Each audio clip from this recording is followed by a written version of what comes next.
పొలం కొంటే నీ పేరు మీద రిజిస్ట్రేషన్ చేయించుకుంటాం, స్థలం కొన్నా నీ పేరు మీద రిజిస్ట్రేషన్ చేయించుకుంటాం, అది నీ పేరు మీదే పలుకుద్ది. యేసుక్రీస్తు వారు కూడా ఈ భూమి మీదకి వచ్చిన తర్వాత సంఘాన్ని కొన్నాడు.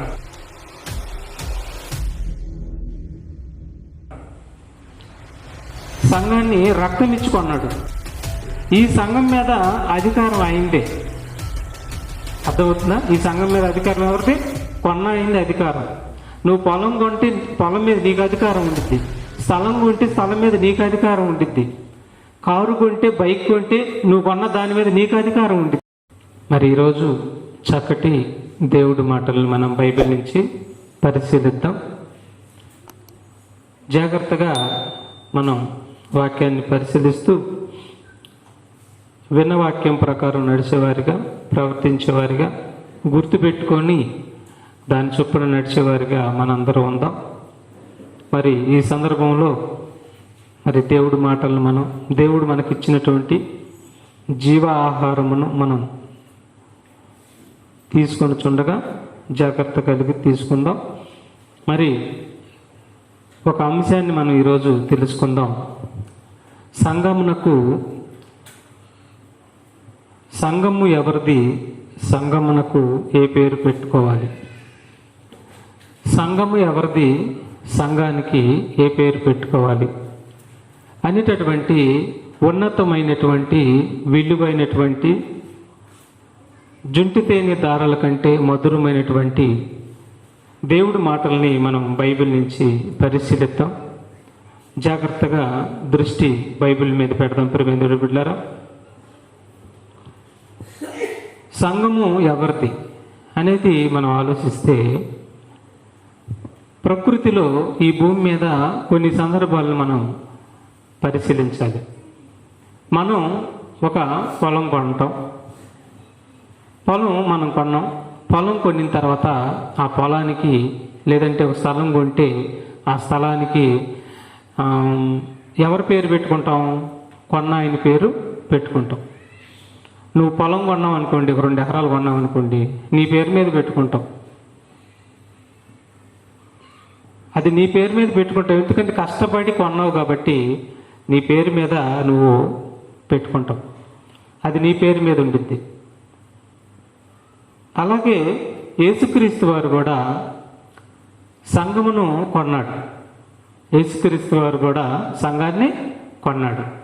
ఏం పెట్టి కొన్నాడు? సంఘాన్ని రక్తం ఇచ్చి కొన్నాడు, ప్రాణం పెట్టి కొన్నాడు. విమోచన క్రయధనముగా తన ప్రాణమును పెట్టాడు. కాబట్టి నువ్వు కొనిన పొలము లేక స్థలము, లేదంటే ఒక కారు కొన్నావు, ఒక బైకే కొన్నావు అనుకో ఉదాహరణకి, ఆ బైక్ నీ పేరు మీద తీసుకుంటావు, ఇక నీ పేరు మీదే కొనసాగిద్ది, రిజిస్ట్రేషన్ అయింది. అలాగే పొలం కొంటే నీ పేరు మీద రిజిస్ట్రేషన్ చేయించుకుంటావు, స్థలం కొన్నా నీ పేరు మీద రిజిస్ట్రేషన్ చేయించుకుంటావు, అది నీ పేరు మీదే పలికిద్ది. నువ్వు అమ్మకుండా ఉంటే నువ్వు చనిపోయినంత వరకు అది నీ పేరు మీదే పలికిద్ది. అలాగే యేసుక్రీస్తు వారు కూడా ఈ భూమి మీదకి వచ్చిన తర్వాత సంఘాన్ని కొన్నాడు, సంఘాన్ని రక్తం ఇచ్చి కొన్నాడు. మనం పొలం స్థలం డబ్బులు ఇచ్చి కొంటాం, కానీ ఆయన విలువైన, నిష్కలంకమైన, నిర్దోషమైన, ఎంతో విలువైన రక్తం ఇచ్చి పాపంలో ఉండవారు ప్రతి మనిషిని కొని పరిశుద్ధులుగా, నిర్దోషులుగా చేసి ఒక సంఘముగా ఏర్పాటు చేసుకొని ఇది నా సంఘము అన్నాడు. ఎవరి సంఘం అంట? నా సంఘం. యేసు రక్తం తప్ప ఈ ప్రపంచంలో ఎవరి రక్తమైనా ఒక మనిషిని, పాపిని శుద్ధీకరించిదా? ఆ శుద్ధీకరించే నీతి ఎవరి రక్తంలోనైనా ఉందా అంటే లేదు. కాబట్టి యేసు రక్తం తప్ప ఏ మనిషి రక్తమైనా కానీ ఒక మనిషిని పాపంలో నుంచి విమోచించడం అనేది జరగని పని, అది అసంభవం. కాబట్టి అలాంటి విలువైన రక్తం పెట్టి, ప్రాణం పెట్టి సంఘాన్ని కొన్నాడు. సంఘము తనదిగా చేసుకున్నాడు, సంఘము కొని తన సంఘంగా చేసుకున్నాడు. కాబట్టి ఈ సంఘం మీద అధికారం అయిందే. అర్థమవుతుందా? ఈ సంఘం మీద అధికారం ఎవరిది? కొన్న అయింది అధికారం. నువ్వు పొలం కొంటే పొలం మీద నీకు అధికారం ఉండిద్ది, స్థలం కొంటే స్థలం మీద నీకు అధికారం ఉండిద్ది, కారు కొంటే బైక్ కొంటే నువ్వు కొన్న దాని మీద నీకు అధికారం ఉండిద్ది, నువ్వు కన్న బిడ్డల మీద నీకు అధికారం ఉండిద్ది. అంతేనా? నువ్వు కన్న బిడ్డల మీద నీకు అధికారం ఉండిద్ది. ఎందుకంటే నువ్వు కన్నావు కాబట్టి అధికారం ఉండిద్ది, నువ్వు కొన్నావు కాబట్టి స్థలాన్ని నీకు అధికారం ఉండిద్ది. అలాగే యేసుక్రీస్తు తన స్వరక్తమిచ్చి కొన్నాడు కాబట్టి సంఘం మీద అధికారం ఆయనే. అర్థమైనా? సంఘం మీద అధికారం ఆయనే, సంఘములకు శిరస్సు కూడా ఆయనే. సంఘము ఎవరిది? కొన్న అయింది. ఎవరిది? యేసుక్రీస్తుది. చూడండి ఒకసారి అపోస్తుల కార్యాలు 8:3 అసలు సంఘం అంటే ఏంటో చూద్దాం ముందు. సంఘం అంటే ఈనాడు మనం ఆలోచిస్తే, ప్రియమైన దేవుడి బిడ్డలారా, మనం ఎవరిని విమర్శించట్లేదు కానీ అందరము ఆలోచిద్దామనే ఉద్దేశం తప్ప ఎవరిని విమర్శించలేదు. అందరూ ఆలోచించాలి.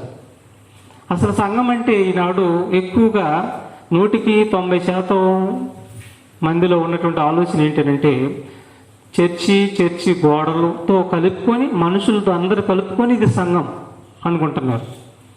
కానీ బైబిల్ ప్రకారము సంఘం అంటే ఏంటో చెప్తున్నాడు చూడండి.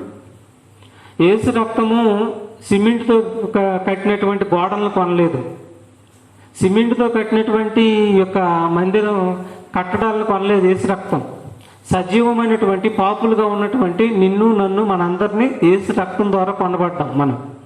కాబట్టి మనల్ని సంఘం అంటున్నాడు. చూడండి ఒకసారి చదవనమాట. అపోస్తుల కార్యాలు 8:3 సౌలైతే ఇంటింట చొచ్చి పురుషులను స్త్రీలను ఈడ్చుకొని పోయి చెరసాలలో వేయించి సంఘమును పాడు చేయుచుండెను. సంఘమును పాడు చేస్తున్నాడు. అంటే ఇక్కడ సంఘం అంటే ఏంటి? సంఘం అంటే ఏంటి? ఇక్కడ మనుషులే. సంఘాన్ని పాడు చేస్తున్నాడు. సంఘాన్ని, యేసు నమ్ముకున్న వారందరినీ కొడుతున్నాడు. సంఘంగా కూడుకుని, యేసు నమ్ముకుని సంఘంగా కూడుకున్న వారందరినీ చిత్రహింసలు పెడుతున్నాడు, చెదరగొట్టేసేసాడు. చూసారా? సంఘమును హింసిస్తున్నాడు అని ఉంది. అంటే సంఘం అంటే ఎవరు? మనుషులు. యేసు రక్తం ద్వారా కడగబడిన వారే సంఘము అంటున్నాడు. అపోస్తుల కార్యాలు 15:3 కూడా చూద్దాం. అపోస్తుల కార్యాలు 15:3 కాబట్టి వారు సంఘము వలన సాగనంపబడి చూసారా? వారు సంఘము వలన సాగనంపబడి, సంఘము సాగనంపింది. సంఘం అంటే ఇక్కడ ఏమర్థమవుతుంది? పంపిస్తుంది సంఘం. దేవుడి పని కోసం కొందరిని తయారు చేసి సంఘం పంపించాలి. అలాగా ఇక్కడ సంఘము పంపిస్తుంది. అంటే సంఘం అంటే ఎవరు? ఇక్కడ మనుషులు. మనుషులే సంఘము. సంఘము చదువయ్యా. కాబట్టి వారు సంఘము సాగనంపింది. చూసారా? సంఘము సాగనంపింది. అంటే సంఘం అంటే ఇక్కడ మనుషులే క్రీస్తు రక్తం ద్వారా కడగబడి ఒక సంఘముగా కూడుకున్న వారిని సంఘము అని అంటున్నాడు. ఈ సంఘము ఎవరిది అంటే యేసుక్రీస్తుది. యేసుక్రీస్తు తన స్వరక్తం ఇచ్చి కొన్నటువంటి సంఘము. సంఘం ఎవరిది? యేసుక్రీస్తుది. అపోస్తుల కార్యాలు 20:28 కూడా చూద్దాం. అపోస్తుల కార్యాలు 20:28 దేవుడు తన స్వరక్తం ఇచ్చి సంపాదించిన తన సంఘమును కాయుటకు. చూసారా? దేవుడు తన స్వరక్తం ఇచ్చి సంపాదించిన సంఘం అన్నాడు. దేవుడు అంటే ఇక్కడ చాలా మంది అపార్థం చేసుకొని దేవుడు అంటే యెహోవా దేవుడు యేసుగా వచ్చి తన ప్రాణం పెట్టాడని చెప్తున్నారు. ఇక్కడ దేవుడు అంటే అర్థం ఏంటంటే యేసుక్రీస్తు వారే. యేసుక్రీస్తు వారు కూడా కుమారుడైన దేవుడు. అర్థమైనా? యేసుక్రీస్తు వారు ఎవరు? కుమారుడైన దేవుడు. యేసు తన స్వరక్తం ఇచ్చి అని ఉండిద్ది. ముందుకు చదివితే మనం ఇక్కడ దేవుడు తన స్వరక్తం ఇచ్చి సంపాదించిన సంఘము అన్నాడు. అంటే సంఘం ఎలాగా వచ్చింది, ఎలాగ ఏర్పడింది? రక్తం ఇచ్చి సంపాదించాడంట, రక్తం ఇచ్చి సంపాదించాడంట. చూసారా, రక్తం ఇచ్చి. ఈ భూ ప్రపంచంలో ఈ భూమి రక్తం ఇచ్చి ఒక మనిషికి పాపం విమోచించగలిగిద్దా? భూమి, కొండలు కానీ లేదంటే ఒక ఊరు కానీ ఆలోచించండి. ఒక ఊరు యెరూషలేము పట్టణం ఉంది. యెరూషలేము పట్టణము మరి ఒక మనిషిని పాపంలో నుంచి రక్తం ఇవ్వగలదా? ఇచ్చి విమోచించగలగదా? విమోచించలేదు. హెబ్రోన్ అయినా లేదంటే యెరూషలేము అయినా లేదంటే కొండలైనా పర్వతాలైనా పట్టణాలైనా ఆనాడు యెరూషలేములో ఉన్నటువంటి పట్టణాలైనా ఏవైనా వాటికి రక్తం లేదు కదా అవి ఇచ్చి కొనటానికి. కాబట్టి ఈ భూ ప్రపంచంలో ఏది కూడా ఒక మనిషి పాపం తీయలేదు. ఒక పాపం తీయాలంటే యేసు రక్తమే. యేసు రక్తము ప్రతి మనిషి కోసం తన ప్రాణం పెట్టి విమోచించాడు. అర్థమైనా? యేసు తన రక్తం ఇచ్చి ప్రాణం పెట్టి ప్రతి మనిషిని పాపంలో నుండి విమోచించాడు. ఈ ప్రపంచంలో ఏది కూడా వస్తువులు కానీ చెట్లు కానీ కొండలు కానీ పర్వతాలు కానీ పట్టణాలు కానీ మళ్ళీ మనుషులు కానీ యేసు తప్ప ఏ మనుషుడైనా కావచ్చు, ఏ మనుషుడైనా రక్తం ఇవ్వటానికి అవకాశం లేదు. ఏ మనుషుడైనా క్రీస్తు వలె తన పవిత్రంగా ఉండి రక్తం ఇచ్చే అవకాశం లేదు. ఒక్క ఆధిక్యత, అధికారము, పాపలను రక్షించే రక్తము ఒక యేసుదే. కాబట్టి యేసు రక్తము ఇచ్చి ప్రతి మనిషిని కొన్నాడండి. తన స్వరక్తం ఇచ్చి ప్రతి మనిషిని కొని తన సంఘంగా చేసుకున్నాడు. అంటే సంఘము ఎవరిది? యేసుక్రీస్తుది. సంఘము యేసుక్రీస్తుది. ఎఫెసీ పత్రిక 5:25-27 వచ్చిన వరకు చూద్దాం. ఎఫెసీ పత్రిక. పురుషులారా మీరును మీ భార్యలను ప్రేమించుడి. మీరును మీ భార్యలను ప్రేమించుడి. అటువలే క్రీస్తు కూడా సంఘమును ప్రేమించి. చూసారా, సంఘాన్ని ప్రేమించాడంట. సంఘాన్ని ప్రేమించి అది కలంకమైనను ముడతైనను అట్టిది మరి ఏదైనను లేక పరిశుద్ధమైనది గాను. చూడండి, కొన్నటువంటి సంఘం, ఆ సంఘం కోసం తన ప్రాణం పెట్టాడు కదా. ప్రాణం పెట్టినటువంటి సంఘం ఎలా ఉండాలంటే పరిశుద్ధమైనది గాను నిర్దోషమైనది గాను మహిమగల సంఘం గాను ఆయన తన ఎదుట దానిని నిలబెట్టుకొనవలెనని వాక్యముతో ఉతకతానము చేత దానిని పవిత్రపరిచి పరిశుద్ధపరచుటకై. అదిగో చూసారా, దాని కొరకు తన్ను తాను అప్పగించుకున్నాడు. ఆయన మాత్రమే చెల్లిద్ది. సంఘాన్ని ఏర్పాటు చేయాలంటే, ఒక మనిషిని పాపంలో నుండి రక్షించాలంటే అది యేసుకు మాత్రమే సాధ్యం. ఈ ప్రపంచంలో ఏ మనుషుడి వల్ల కాదు. ఎందుకు కాదు? లేడు, ఒకడు కూడా లేడు. పాపం చేయని నీతిమంతుడు ఒకడు కూడా లేడని చెబుతుంది బైబిల్. యేసు తప్ప ఈ ప్రపంచంలో నీతిమంతుడు ఒకడు కూడా లేడు. కాబట్టి అంత స్వచ్ఛమైన రక్తం అయింది, పవిత్రమైన రక్తం, నిష్కలంకమైన రక్తం, పాపరహితమైన రక్తం ఇచ్చి ప్రతి మనిషిని కొని తన సంఘంగా చేసుకున్నాడు. ఆ సంఘం ఆయన ఎదుట పవిత్రంగాను నిర్దోషంగాను ఉండాలి, కలంకం లేనిదిగా ఉండాలని దానికోసం ఆయన ప్రాణం పెట్టాడు. ఇప్పుడు ప్రాణం పెట్టిన ఆయనకి సంఘం మీద అధికారం ఉంది. సంఘం ఎవరిదని అని అడిగితే ఏం చెప్పాలి మనం? యేసుప్రభుని అడిగామనుకో, అయ్యా సంఘం ఎవరిదయ్యా అని అడిగామనుకో, నాదయ్యా అన్నాడు అంటాడు. ఎందుకంటాడు? ప్రాణం పెట్టాడు కాబట్టి, రక్తం ఇచ్చాడు కాబట్టి. లేదయ్యా ఇంకొక ఆయింది అని అంటే ఎలా చెప్పగలవు నువ్వు అంటాడు, ప్రశ్నిస్తాడు. ఏం చెప్తావు సమాధానం? అది ఆయింది, ఇది ఆయన పేరు మీద సంఘం కడుతున్నాం కదయ్యా, పలానా ఆయన పేరు మీద సంఘం, పలానా ఆయన మీద పేరు మీద సంఘం, పలానా పేరు మీద సంఘం, నీ పేరు తప్ప ఇంకే పేరు మీద సంఘం కడుతున్నారు కదయ్యా అంటే ఆయన అంటాడు, ఎలా? ప్రాణం పెట్టారా? సిలువ వేయబడ్డారా? వాళ్ళ రక్తం పవిత్రంగా ఉందా? ఆలోచించండి. వాళ్ళ రక్తం పవిత్రంగా ఉందా? పవిత్రంగా ఉండి కొని తన సంఘంగా చేసుకున్నారా? ఆ అధికారం వాళ్ళకి ఎవరిచ్చారు? లేదు కదా. నీతిమంతులు లేడు, ఒకడును లేడు. కాబట్టి వారు వ్యక్తి పేరు మీద సంఘాన్ని ఏర్పాటు చేసుకుంటే వాళ్ళు పొరపడుతున్నారు, శిక్షకు పాత్రులు అవుతారని యేసుక్రీస్తు వారు ఖచ్చితంగా చెప్తాడు కూడా ఇప్పుడు బైబిల్లో ఆయన చెప్పిన మాటలుండే. కాబట్టి సంఘము మీద అధికారం అయింది. సంఘము తన ప్రాణం ఇచ్చి కొన్నటువంటి సంఘము యేసుక్రీస్తుది. ఎఫెసీ పత్రిక 1వ అధ్యాయం చూడండి.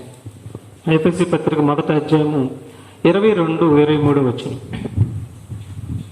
మరియు సమస్తమును చూడండి, మరియు సమస్తమును ఆయన పాదముల కింద ఉంచి సమస్తము పైన ఆయనను సంఘమునకు శిరస్సుగా ఎవరు నియమించాడు? సంఘానికి శిరస్సుగా ఎవరు నియమించాడు? శిరస్సు అంటే అధికారి. సంఘానికి శిరస్సు అధికారి యేసుక్రీస్తు. మరి ఎవరిని నియమించలేదు, గుర్తుపెట్టుకోండి. సంఘముకు శిరస్సు యేసుక్రీస్తు. ఇప్పుడు ఈ శిరస్సును తీసేసి వేరే శిరస్సు పెట్టావు అనుకో, నిన్ను వదలడక. నువ్వు మరణించిన మరుక్షణమే నువ్వు ఎంత తోరువైనా సరే పోవాల్సిందే నరకానికి. శిరస్సును తీసే అధికారం ఈ ప్రపంచంలో ఎవరికి అధికారం లేదు. శిరస్సును తీయకూడదు. శిరస్సు ప్రపంచంలో ఎవరు తీయలేనిది ఆ శిరస్సు. అది తండ్రి అయిన దేవుడు ఆయన శిరస్సుగా నియమించాడు. ఎందుకంటే పాప శరీర ఆకారముగా వచ్చాడు, కానీ పాపుల్లో చేరినవాడు కాదు. పవిత్రుడు, జీవితాన్ని దేవుడికి ఇష్టంగా బ్రతికి నిరూపించి చూపించినటువంటి వీరుడు యేసుక్రీస్తు వారు. శక్తి కలిగినటువంటి దేవుడు యేసుక్రీస్తు వారు. అలాంటి శక్తి కలిగిన రక్తాన్ని ఇచ్చి కొన్నాడు. ఆ కొన్న సంఘానికి శిరస్సు ఆయనే, క్రీస్తు. ఇప్పుడు ఈ శిరస్సును తీసేసి వేరే పేరు, వేరే శిరస్సు నేను పెట్టకూడదు. సంఘం మీద శిరస్సుగా పెట్టకూడదు. శిరస్సు యేసుక్రీస్తు వారే.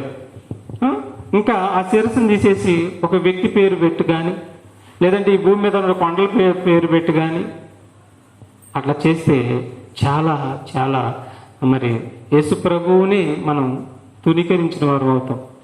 తండ్రి అనే దేవుణ్ణి, ఆయన అధికారాన్ని త్రొక్కిన వారు అవుతాం. చాలా నష్టానికి పాత్రలు అవుతాం. తర్వాత ఎఫెసీ పత్రిక 5:23 వచ్చిన కూర్చోండి. ఎఫెసీ పత్రిక 5:23 వచ్చిన క్రీస్తు సంఘమునకు శిరస్సై ఉన్నలాగున పురుషుడు భార్యకు. చూడండి, క్రీస్తు సంఘమునకు శిరస్సై ఉన్నాడు. కాబట్టి శిరస్సు క్రీస్తు, సంఘము ఆయన శరీరం. సంఘం ఆయన శరీరం, శిరస్సు క్రీస్తు. ఆలోచించండి. కాబట్టి ఇప్పుడు నీ తలకాయ ఉంది, నువ్వు ఉండవు, నువ్వు నీ శరీరం ఉండవు. నీ తలకాయని తీసేసి వేరే తలకాయని పెట్టొచ్చా?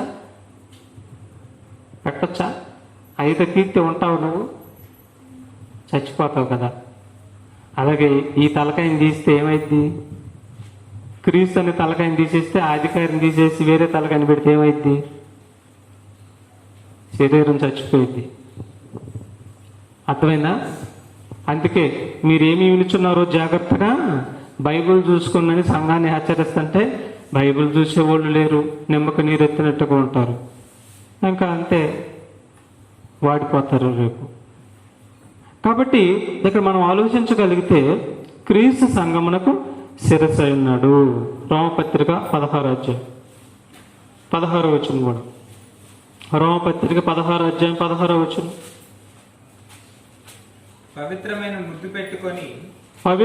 ముద్దు పెట్టుకొని ఒకనికి ఒకడు వందనము చేయుడి. క్రీస్తు సంఘములన్నీ మీకు వందనములు చెప్పుచున్నవి. ప్రపంచంలో ఉన్నటువంటి ఏ ప్రాంతంలో ఉండా, ఏ పట్టణంలో ఉండా, ఏ దేశంలో ఉండా, ఏ రాష్ట్రంలో ఉండా, ఏ జిల్లాలో ఉండా, ఎక్కడ ఉండా ఆ సంఘాలన్నీ కొన్నదెవరు? ఆ మనుషులు కొన్నదెవరు? యేసుక్రీస్తు. చెప్పండి అమ్మా, చెప్పండి. యేసుక్రీస్తు సంఘాన్ని కొన్నదెవరు? యేసుక్రీస్తు. ఏమిచ్చుకున్నాడు? రక్తం ఇచ్చుకున్నాడు. ఏ పట్టణంలో, అమెరికాలోనైనా, ఈ ప్రపంచంలో ఏ దేశంలోనైనా ఏసు రక్తం ఇచ్చి కొనబడిన వారే. ఈ ప్రపంచంలో ఎక్కడ సంఘాలున్నా, ఎన్ని సంఘాలున్నా యేసు తన స్వరక్తం ఇచ్చి కొనబడిన వారే. ఈ సంఘాలన్నీ ఎవరివి? క్రీస్తు సంఘములు. క్రీస్తు సంఘములు, యేసుక్రీస్తు సంఘములు, యేసుక్రీస్తు సంఘములు, ఇవన్నీ కూడా యేసుక్రీస్తు సంఘములు.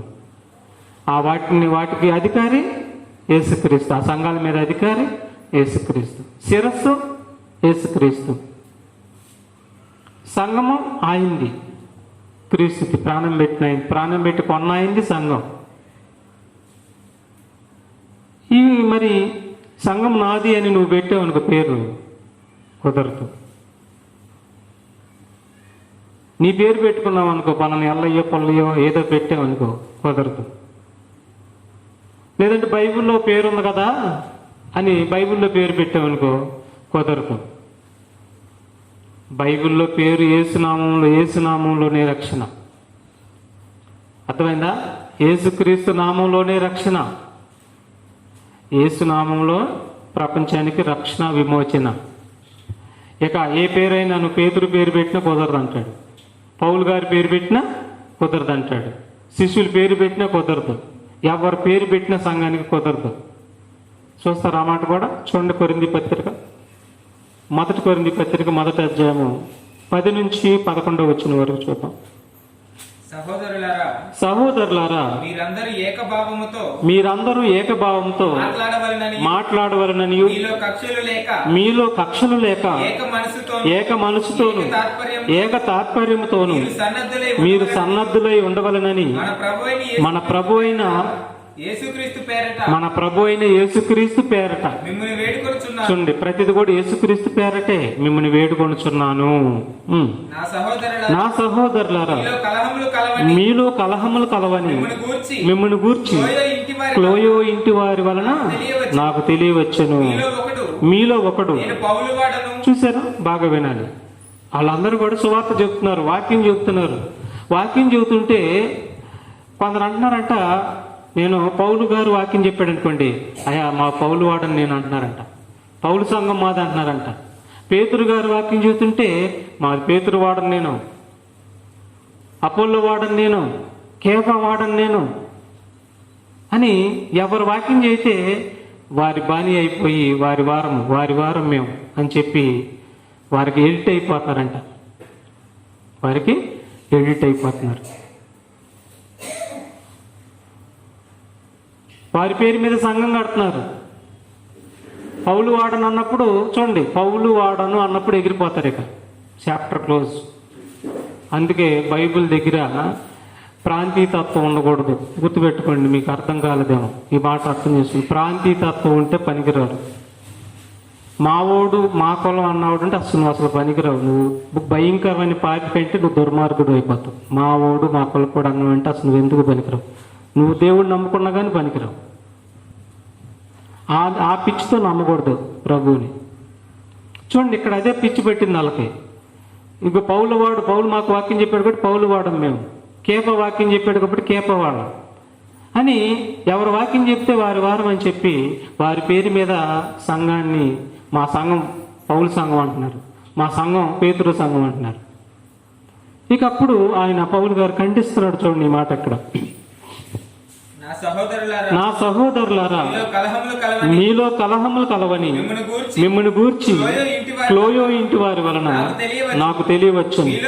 మీలో ఒకడు నేను పౌలు వాడను, నేను అపోల్లో వాడను, మరి ఒకడు నేను కేఫా వాడను, ఇంకొకడు నేను క్రీస్తు వాడనని చెప్పుకొనుచున్నారని నా తాత్పర్యము. క్రీస్తు విభజింపబడి ఉన్నాడా? చూసారా? పౌలు సంఘం అంటున్నారు, పౌలు వాడమని చెప్పుకుంటున్నారు, పేతురు వారం అని చెప్పుకుంటున్నారు. ఎవరు వాక్యం చెప్తే మా వాడు అని చెప్పుకుంటున్నారు. అప్పుడు పౌలు గారు ఏమంటున్నారంటే, మీకు ఏమైనా పిచ్చి పట్టిందా? ఇదేనా మీరు ఉన్న వాక్యం? ఇదేనా మీకు నేర్చుకుంది? పౌలు నామంలో బాప్తిసం పొందుకున్నారా? పౌలు మీకోసం ఏమైనా ప్రాణం పెట్టాడా? ఏంటి ఈ భేదం? ఏంటి ఎలా చేస్తున్నారు మీరు? క్రీస్తుని ఎందుకు విభజిస్తున్నారు మీరు అని చెప్పి ఖండిస్తాడు. ప్రాణం పెట్టింది క్రీస్తు. ఈ భూమి మీద ఎంతటి వాడైనా సరే క్రీస్తు పాదాల కింద ఉండాల్సిందే తప్ప ఎవరికి అధికారం అనేది, క్రీస్తు కంటే అధికారం, క్రీస్తు కంటే అధికారం అనేది లేదు. సంఘము క్రీస్తుది.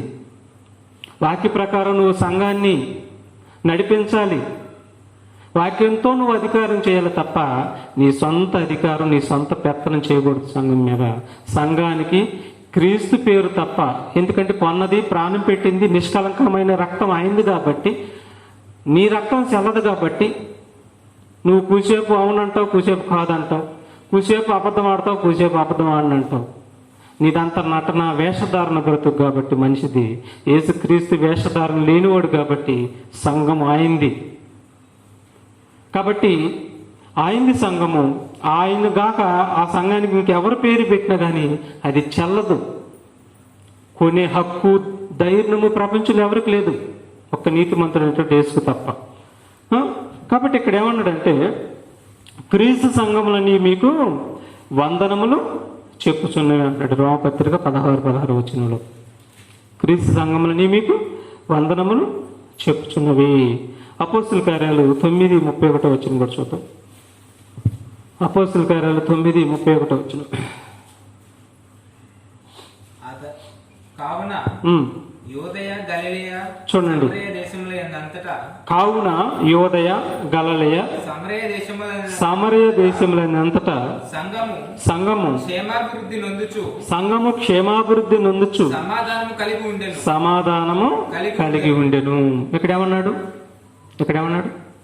ఇందాక మనం చెప్పుకున్న దాంట్లో ఏమన్నాడు? సంఘము ఒక క్రీస్తుదే. సంఘానికి మీరు ఏ పేరు పెట్టుకోకూడదు, ఎవరి పేరు పెట్టుకోవటం చెల్లదు. పౌలు వాడను, పేతురు వాడను, ఇక ఇలాంటివన్నీ కూడా చల్లదన్నాడు. ఇక్కడికి వచ్చేసరికి మనం ఆలోచించాల్సిన విషయం ఏంటంటే, కొంతమంది పట్టణాలకి కొరింథీ సంఘం అంటారు కదా, అంటే అది కొరింథీ సంఘం అనమాట. ఎఫెసీ సంఘం అంటారు కదా, ఇది ఎఫెసీ సంఘం అనమాట. ఈ విధంగా పట్టణాల పేర్లతో సంఘాలు ఉన్నాయి కదా అని అంటున్నారు. అంటే బైబిల్ అర్థం కాక, బైబిల్ డెప్త్కి వెళ్లకుండా ఊర్ల పేర్లు పెట్టి పట్టణాల పేర్లతో సంఘాలు ఉండే కదా. మరి అలా ఉన్నప్పుడు ఒక గొప్ప సేవకుడి పేరు సంఘాన్ని పెడితే తప్పేముంది అని అంటున్నారు. పౌలు కంటే గొప్ప సేవకుడు ఉన్నాడు ఇప్పుడు ప్రపంచంలో? పౌలు కంటే గొప్ప సేవకుడు ఎవడో ప్రపంచంలో లేరని బైబిల్ చెబుతుంది. మరి అలాంటప్పుడు పౌలు గారు ఏమంటున్నాడు? పౌలు మీకోసం ప్రాణం పెట్టాడా? పౌలు మీకోసం సిలువ వేయబడ్డా? ఇదేంటి మా పౌలు వాడనని అంటారేంటి మీరు? విభజన తీసుకొస్తున్నారేంటి మీరు? మనందరి కోసం ప్రాణం పెట్టినటువంటి వారు యేసుక్రీస్తు వారం అయ్యా మనందరము అని కలుపుతాడు. విభజించినటువంటి వారిని కలుపుతాడు.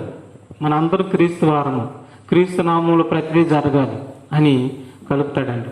అయినా కానీ దెయ్యం ఎందుకు కోరుకునేది? ఈనాడు ప్రపంచం అంతా 34,000 డినామినేషన్లు వచ్చేసింది. 34,000 డినామినేషన్లు తెలిసి, ఇంకా తెలియక ఎన్ని ఉండేవో మొక్కలు చేసేసింది. మా సంఘం బోధ మా సంఘందే, మా బోధ మాదే, ఇది కాదని అన్నాం అనుకో విమర్శిస్తున్నాం అంటున్నాడు. చూసారా, ఏళ్ళు వంక పెడితే ఎన్నపోసి వచ్చింది అన్నట్టుగా ఇది కాదు కదా అన్నాం అనుకో విమర్శిస్తున్నావు. కమ్మగా కాసుకొని కూర్చుంటుంది సాతాను. చూసారు, విమర్శ అంటే అర్థం తెలియని వాళ్ళు కూడా ఉన్నారు ఈనాడు ప్రపంచంలో. సరి చేయటం వేరు, విమర్శించటం వేరు. మనం ఇది కాదు కదా అని సరి చేస్తున్నాం, దాన్ని ఏమనుకుంటున్నాడు? విమర్శ అనుకుంటున్నాడు. ఇక అలాంటి వాళ్ళు మనం ఎప్పుడూ కాపాడలేరు, దేవుడు కూడా కాపాడలేరు. వాత వేయబడిన మనస్సాక్షి. కాబట్టి ఇక్కడ చూడండి, ఇక్కడ 9:31 వచనంలో యోదయ గలిలయ సమరయ దేశములైనంతటా అక్కడ అందులో ఉన్నటువంటి గలిలయ, తర్వాత యోదయ సమరయ దేశమైనంతటా సంఘము క్షేమాభివృద్ధి నొందుచున్నది అన్నాడు. అంటే ఆ ప్రాంతంలో, ఆ దేశంలో ఉన్నటువంటి సంఘము క్షేమాభివృద్ధి చెందుతుంది అన్నాడు. అంటే ఆ దేశాల్లో సంఘాలు ఉన్నాయి, ఆ పట్టణాల్లో సంఘాలు ఉన్నాయి. సమరియా అనే ప్రాంతము రక్తమిచ్చుకొనలా, గలిలయ అనే ప్రాంతము రక్తమిచ్చుకొనలా. అర్థమైందా? యెరూషలేము అనే పట్టణము రక్తమిచ్చుకొనలా. ఆ పట్టణాల్లో సంఘం ఉంది, అది క్రీస్తు రక్తమిచ్చుకున్నటువంటి మనుషులే, సంఘమే. ఈ సంఘము అభివృద్ధి చెందుతున్నది అంటాడు. కాబట్టి గుర్తుపెట్టుకోవాలి. అపోస్తుల కార్యాలు 13 మొదటి వచనం కూడా చూద్దాం. అపోస్తుల కార్యాలు 13 మొదటి వచనం. అంతియోకియలోనున్న సంఘములో, చూడండి జాగ్రత్తగా మీరు పాయింట్స్ అర్థం చేసుకోండి. అంతియోకయలోనున్న సంఘములో అన్నాడు. చూడండి, అంతియోకయలో ఉన్న సంఘము అన్నాడు. అంతియోకయలో ఉన్న సంఘము అంటే అర్థం ఏంటి? అంతియోకియ రక్తం ఇచ్చి కొన్నదని అర్థం కాదు. అంతియోకయ అనేటువంటి ప్రాంతంలో, పట్టణంలో ఏముందంట? సంఘం ఉందంట. ఆ సంఘం ఎవరిది? క్రీస్తు సంఘం. ప్రాణం పెట్టినటువంటి, సంపాదించినటువంటి సంఘం అంతియోకయలో ఉన్నటువంటి సంఘం. అయితే ఇంకోటి, అంతియోకయ సంఘం అంటే ఆ సంఘానికి అంత్యోకయ అనే పేరు ఉన్నట్టేనా? ఎంత మార్చారంటే అంత్యోకయ సంఘం అన్నాడు అనుకో, ఇదిగో సంఘానికి అంత్యోకయ అని పేరు ఉందిగా అంటున్నాడు. ఎవరికి అనుకూలంగా వాళ్ళు బోధలు మార్చుకుంటూ వెళ్ళిపోతున్నారండి. బైబిల్ విభజించి చక్కగా అర్థం చేసుకుని చదవట్లేదు. ఇక్కడ అంత్యోకయలో ఉన్నటువంటి సంఘము అంటే అంత్యోకయలో సంఘం ఉంది. ఆ సంఘము క్రీస్తు సంఘము. క్రీస్తు సంఘంగా ఎలా ఏర్పడిందంటే ప్రాణం పెట్టాడు కాబట్టి. అంత్యోకయ అనే పట్టణము ప్రాణం పెట్టలేదు, అది ఊరు. ఆ ఊరిలో క్రీస్తు సంఘం ఉందని అర్థం. అందుకంటాడు, క్రీస్తు సంఘములని మీకు వందనములు చెప్పుచున్నవి. 2 కొరింథీ పత్రిక 8 మొదటి వచనం కూడా చూడండి. కొరింథీకి రాసిన 2 పత్రిక 8 అధ్యాయం మొదటి వచనం.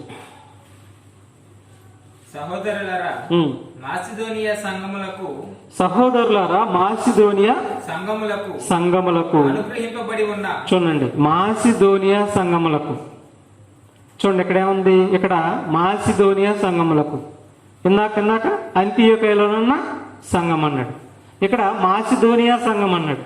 ఇప్పుడు ఎలా అర్థం చేసుకోవాలి? ఇదిగో ఇక్కడ సంఘానికి మాసిదోనియా అని ఉందగా అంటున్నాడు. అంటే మాసిదోనియాలో ఉన్న సంఘం అని అర్థం.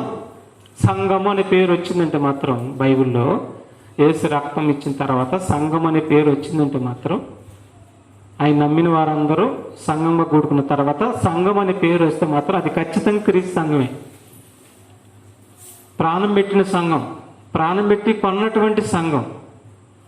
అది ఏ ఊరిలో ఉన్నా కానీ ఆ ఊరికి, ఆ సంఘానికి పేరు కాదు, ఆ ఊర్లో ఉన్న సంఘం అని అర్థం. కాబట్టి ఇక్కడ మాసిదోనియా సంఘము అన్నాడు. మాసిదోనియా సంఘం అంటే మాసిదోనియాలో ఉన్న యేసుక్రీస్తు తన ప్రాణం పెట్టి కొన్నటువంటి సంఘము అని అర్థం. దశలోనికి పత్రిక 1వ అధ్యాయం చూడండి. 2 దశలోని పత్రిక 1వ అధ్యాయం 1వ వచనం.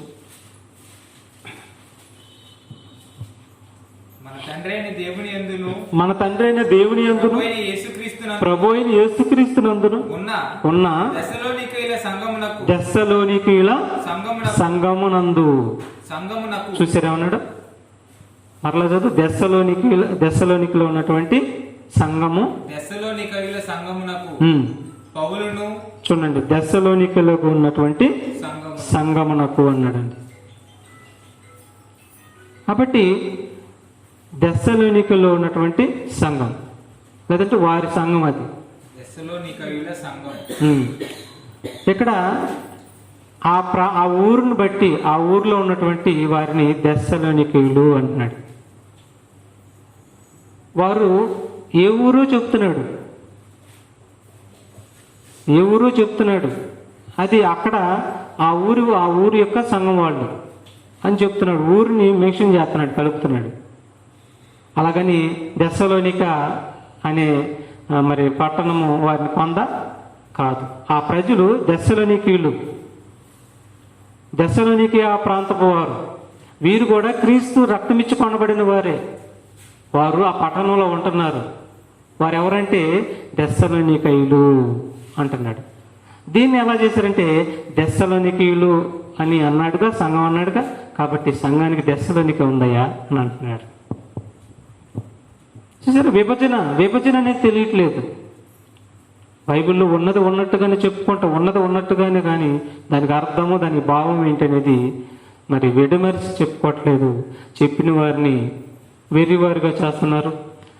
సత్యం చెప్తున్నా కానీ అసత్యంగా మారుస్తూ దేవుడికి వ్యతిరేక దిశలో వస్తున్నారు. తర్వాత చూడండి, అపోస్తలుల కార్యాలు 11:22 వచనం. 11వ అధ్యాయం 22వ వచనం. వారిని గూర్చిన సమాచారము వారిని గూర్చిన సమాచారము యెరూషలేములో ఉన్న సంగపు వారు విని యెరూషలేములో ఉన్న సంగపు వారు విని అదిగో చూడండి, యెరూషలేములో ఉన్న సంగపు వారు, యెరూషలేములో ఉన్న సంగపు వారు. యెరూషలేము సంఘం అన్నా యెరూషలేములో ఉన్న సంఘం అన్నా ఒకటే గుర్తుపెట్టుకోవాలి మీరు. ఒక్కోసారి యెరూషలేము సంఘం అని వచ్చింది, అట్టయితే సంఘానికి యెరూషలేము అని పేరుందిగా అని అనుకోవద్దు. గ్రంథకర్త ఒకసారి కలిపి రాస్తాడు, ఒకసారి విడబిడిచి రాస్తాడు, విడివిడిగా రాస్తాడు. అలాగని యెరూషలేము సంఘం అన్నాడు అనుకో, సంఘానికి యెరూషలేము అని పేరుందిగా అని నువ్వు సంఘానికి పెట్టొద్దు. అది ఇక్కడ ఏమన్నాడు? యెరూషలేములో ఉన్న సంఘమునకు చెప్పాను ముందుగానే మీకు. ఈ ప్రపంచంలో సుమారు 280 దేశాలు కావచ్చు, సుమారు ఇంచుమించు. ఈ 280 దేశాల్లో క్రీస్తు నమ్మిన వారందరూ కూడా ఆయన రక్తం ద్వారా కడగబడిన వారే, కొనబడిన వారే. వీరందరూ కూడా క్రీస్తు నామంలోనే, యేసుక్రీస్తు నామంలోనే వారు సంఘంగా కట్టబడ్డారు. వీరందరూ క్రీస్తు సంఘం. ఈ సంఘములన్నీ మీకు వందనములు చెప్పుచున్నవి అంటున్నాడు.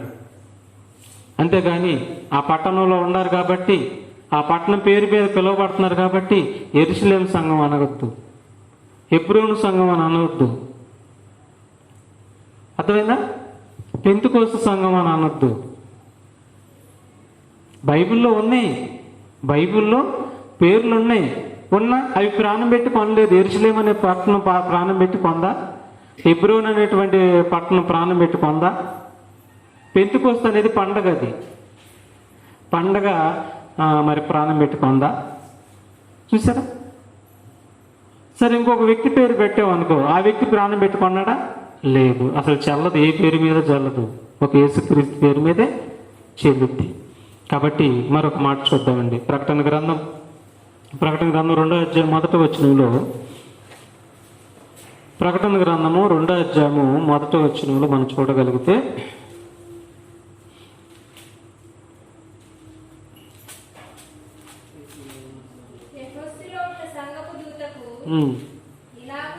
చూడండి, ప్రకటన గ్రంథం 2వ అధ్యాయం 1వ వచనం. ఎఫెసీలో ఉన్న సంఘపు దూతకు ఇలాగూ రాయము, 7 నక్షత్రములు తన కుడి చేత పట్టుకొని 7 దీపస్తంభముల మధ్య సంచరించేవాడు చెప్పు సంగతులేమనగా. చూసారు, ఇక్కడ ఎఫెసీలో ఉన్న సంఘపు దూత అన్నాడు. అంటే ఎఫెసీలో ఉన్న సంఘపు దూత, ఎఫెసీలో ఉన్న సంఘం, ఆ సంఘానికి దూత అంటే కాపరి, కాసేవాడు అని అర్థం. ఎఫెసీలో ఉన్న సంఘము అని అంటున్నాడు ఇక్కడ, లేదంటే సంఘపు దూత అని అంటున్నాడు. దీన్ని ఎఫెసీ సంఘం అంటే ఏమైంది అప్పుడు ఆలోచించండి. ఎఫెసీలో ఉన్న సంఘం, లో సంఘం, ఎఫెసీలో ఉన్న సంఘం అంటే ఆ పట్టణంలో ఏముంది? సంఘం ఉంది అన్నాడు. దాన్ని ఎఫెసీ సంఘం అంటే ఎలాగ అర్థం చేసుకోవాలి చెప్పండి? ఎఫెసీ సంఘం అన్నాడు అనుకోని ఎలా అర్థం చేసుకోవాలి? ఇప్పుడు ఎఫెసీ పట్టణం ప్రాణం పెట్టి కొందని అర్థం చేసుకుని ఆ సంఘానికి ఎఫెసీ సంఘం అని పేరు పెడదామా? కాదు కదా, అది అన్యాయం కదా, అది బైబిల్కి వ్యతిరేకం కదా. ఎఫెసీ సంఘం అన్నా, ఎఫెసీలో ఉన్న సంఘం అన్నా, దెస్సలోనికల సంఘం అన్నా, ఏ సంఘం అన్నా క్రీస్తు సంఘాలు ఇవన్నీ కూడా. యేసుక్రీస్తు ప్రాణం పెట్టి కొన్నటువంటి సంఘాలు. ఆ సంఘాలు పలానా పట్టణంలో ఉన్నాయి, ఆ సంఘాలు పలానా దేశంలో ఉన్నాయి అని ఊరిని చూపిస్తూ ఆ సంఘం అని అన్నాడే తప్ప ఆ సంఘానికి ఊరి పేరు పెట్టుకోమని కాదు అర్థం. అర్థమైందా?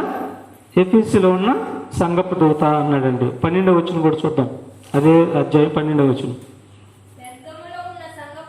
పెర్గములో ఉన్న సంఘపు దూతకు ఇలాగ రాయము. చూసారా? పెర్గములో ఉన్న సంఘపు దూత, పెర్గము అనేదాన్ని ఉంది పట్టణం, దీనికి కూడా మరి సంఘపు దూత అంటున్నాడు. సంఘపు దూత, సంఘం ఉంది, దాన్ని కాసే దూత కూడా ఉంది. దూత అంటే దేవదూత కాదు, ఇక్కడ దూత అంటే సంఘాన్ని కాసేటటువంటి కాపరి, సేవకుడు అని అర్థం. పెర్గములో ఉన్నటువంటి సంఘపు దూతకు ఇలాగూ రాయము అంటే పెర్గములో సంఘం ఉంది, దాన్ని కాసే దూత ఉన్నాడు, ఆయనకి ఇలాగ రాయి అని అంటున్నాడు. కాబట్టి సంఘము వేరు, పెర్గము వేరు.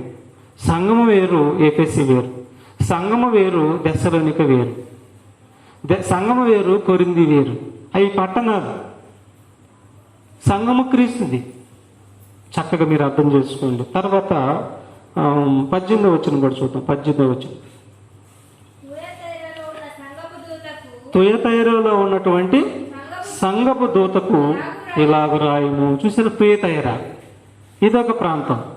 ఈ తుయతైరలో ఉన్నటువంటి సంఘము ఆ దూతకు ఇలాగ రాయము అని అంటున్నాడండి. తుయతైర వేరు, ఆ తుయతైరలో ఉన్నటువంటి సంఘము క్రీస్తు సంఘం. తర్వాత ఇంకో మాట 3వ అధ్యాయం 1వ వచనం కూడా చూద్దాం. సార్దీసులో ఉన్న సంఘపు దూతకు ఇలాగ రాయము. చూసారా, సార్దీసు అనే పట్టణం ఉంది. ఆ పట్టణంలో ఏముంది? సంఘం ఉంది. ఆ సంఘాన్ని కాసే దూత ఉన్నాడు, కాపరి ఉన్నాడు. ఆ కాపరికి ఇలాగ రాయము అని అంటున్నాడు. ఆ సంఘాన్ని కాసే కాపరికి అంటే ఇక్కడ సార్దీసు సంఘం ఒక్కదాన్నే ఉద్దేశించి మాట్లాడట్లేదు, పెర్గము సంఘాన్ని ఒక్కదాన్నే ఉద్దేశించి మాట్లాడట్లేదు, ఎఫెసీ సంఘం ఒక్కదాన్ని ఉద్దేశించి మాట్లాడట్లేదు.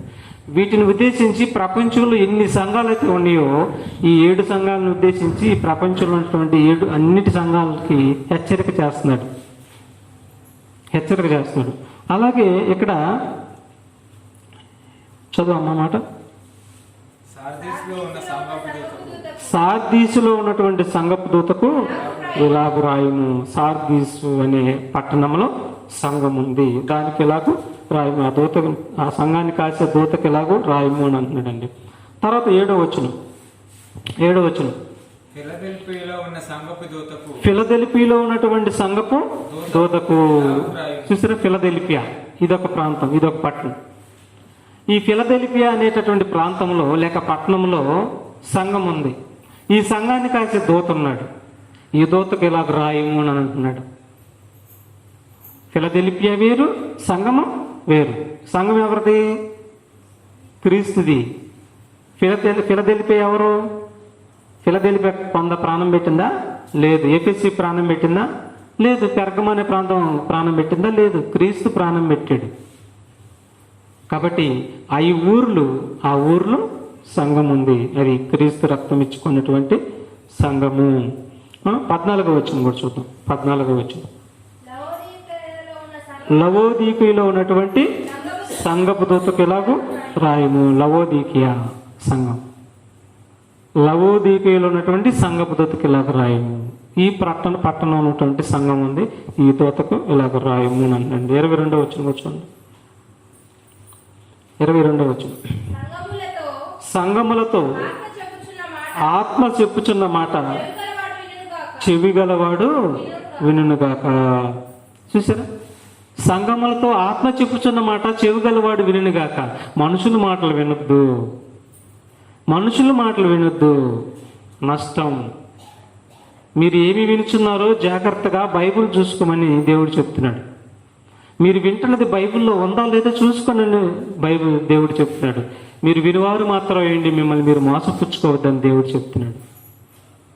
చూసారా, మీరు వినివారు మాత్రం ఏంటి, మిమ్మల్ని మీరు మోసపుచ్చుకోవద్దు. సంఘములతో ఆత్మ చెబుతున్నాడు. అయ్యా, సంఘము వేరు, సంఘము క్రీస్తుదైతే ఆ పట్టణం వేరు అని ఆత్మ చెప్తున్నాడు. సంఘమును శిరస్సు క్రీస్తు అని ఆత్మ చెప్తున్నాడు. సంఘమును క్రీస్తు శిరస్సు ఇంకెవరు కాదయ్యా. సంఘానికి పెడితే ఖచ్చితంగా యేసుక్రీస్తు పేరే పెట్టాలి. ఏ దశలో ఉన్నారో చూడండి. అసలు సంఘానికి ఏ పేరు పెట్టుకోవాలో తెలియనటువంటి స్థితిలో ఉన్నారంటే ఇంకేం బోధ చేస్తారు? అన్ని క్రీస్తునామంలోనే కదా జరిగేది అంటున్నాడు. అదేమనంటే అన్ని క్రీస్తునామంలోనే జరిగేదా? మరి క్రీస్తునామంలో జరిగినట్టయితే క్రీస్తు చెప్పిన మాట ఎందుకు వింటలేదు నువ్వు? చూసారా, క్రీస్తు మాట ఎందుకు వింటలేదు? క్రీస్తు మాటను ఎందుకు దాటిపోయావు నువ్వు? బైబిల్లో రోమపత్రిక 16:16 ఏమన్నాడు? క్రీస్తు సంఘములన్నీ అన్నాడు. వీటిని ఎక్కడి వరకు చూడాలి? వీటి పరిధి ఎక్కడి వరకు చెప్పండి? ప్రపంచం అంతా అనుకోవాలా, లేకపోతే యెరూషలేం ప్రాంతంలో అనుకోవాలా? క్రీస్తు సంఘములు అన్నీ అనే మాటని యెరూషలేం ప్రాంతం వరకు అనుకోవాలా, ప్రపంచంలో ఉన్న సంఘాలన్నింటినీ అనుకోవాలి? చెప్పండి ఒకసారి. ప్రపంచంలో ఉన్నటువంటి సంఘాలన్నింటినీ అనుకోవాలి, కానీ యెరూషలేంలో ఉన్నటువంటి సంఘాలంటే కాదు. కాబట్టి అయ్యా మనం ఏం చేసిన యేసునామంలో చేస్తున్నాం కదా, క్రీస్తు నామంలోనే చేస్తున్నాం కదా, సంఘానికి ఏ పేరు పెట్టుకుంటే ఏంటని అంటున్నాడు. చూసారా, సంఘానికి ఏ పేరు పెట్టుకుంటే ఏంటి అని అంటున్నావా?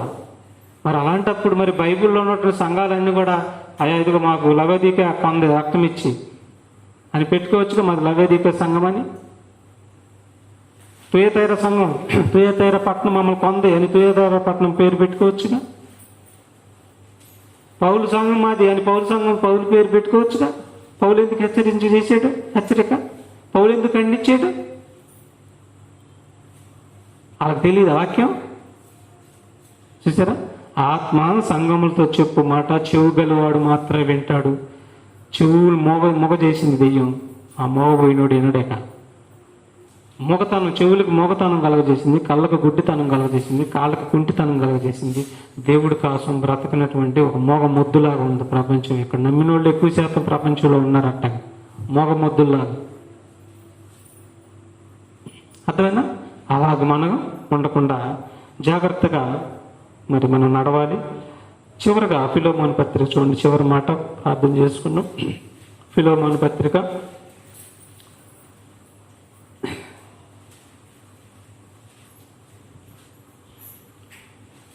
1వ అధ్యాయం 1వ వచనం.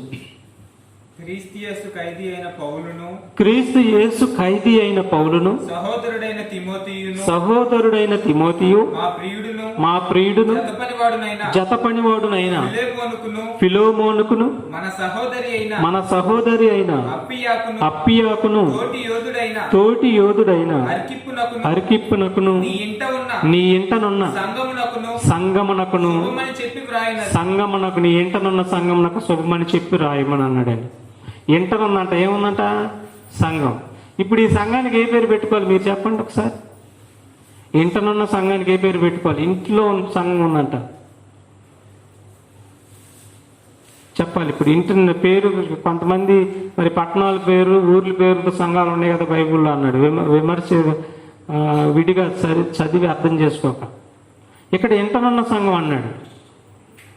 ఇంటనున్న సంఘం అంటే ఈ సంఘానికి ఇంటి సంఘం అని పేరు పెడతావా?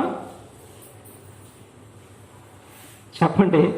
ఇంటనున్న సంఘం అంటే ఇంటి సంఘం అని పేరు పెడతావా? ఆ సంఘానికి ఇల్లు అని పేరు పెడతావా? ఇంటి సంఘం అని పేరు పెడతావా? కాదు. ఇంటనున్న, పట్టణంలో ఉన్న, రాష్ట్రంలో ఉన్న, జిల్లాల్లో ఉన్న, ఈ ప్రపంచంలో ఏ దేశాల్లో ఉన్న ఈ సంఘాలన్నీ ఎవరివి? క్రీస్తు సంఘాలే, యేసుక్రీస్తు సంఘాలే. ప్రతి మనిషిని తన స్వరత్వం ఇచ్చి విమోచించాడండి. చివరి మాట అది కూడా చూద్దాం. ప్రకటన గ్రంథం చూడండి ఒకసారి. ప్రకటన గ్రంథము 1వ అధ్యాయము 6వ వచనంలో నుంచున్నమాట. ప్రతి వంశంలో నేను పదాన్ని వాడతాడండి అక్కడ.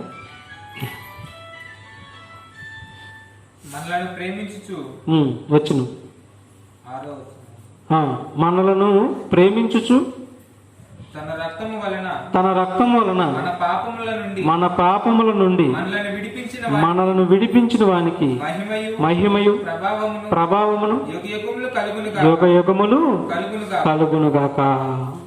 చూసారా, మనల్ని ప్రేమించి ఈ ప్రపంచంలో ఉన్నటువంటి మనుషులందరినీ ప్రేమించి తన రక్తం వలన మనల్ని విమోచించాడు. ప్రతి పట్టణంలోనూ, ప్రతి పల్లెల్లోనూ, ప్రతి జిల్లాలోనూ, ప్రతి రాష్ట్రంలోనూ తన రక్తం ఇచ్చి తన కొరకు ప్రజలను కొన్నాడు.